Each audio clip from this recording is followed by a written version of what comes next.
In today's video, I'm going to teach you how to set up and use classes in QuickBooks Online. By the end, you'll understand how to turn on class tracking and create the classes you need so your reports are more organized and meaningful.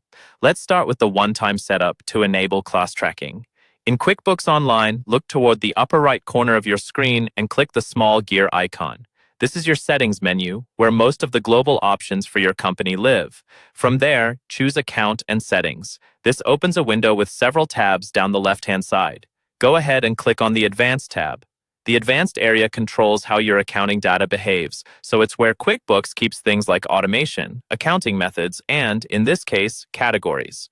Scroll down until you see the section labeled Categories. Here you'll find an option called Track Classes.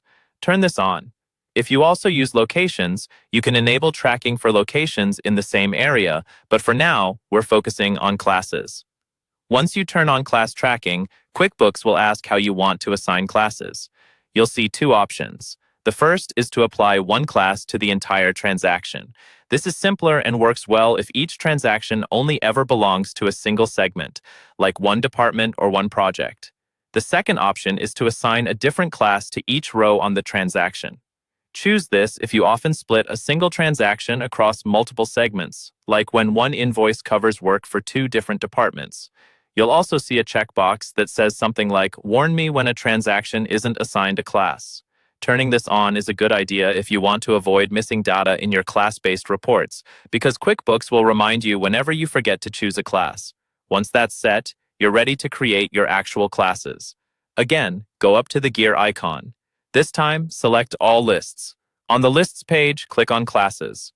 This is the central place where all of your classes are created and managed. In the Classes screen, click the New button. A small window will open where you can enter the name of your class. Pick something clear and descriptive, like North Region, Remodeling, or Sales Department, so that anyone using your QuickBooks file understands what each class represents.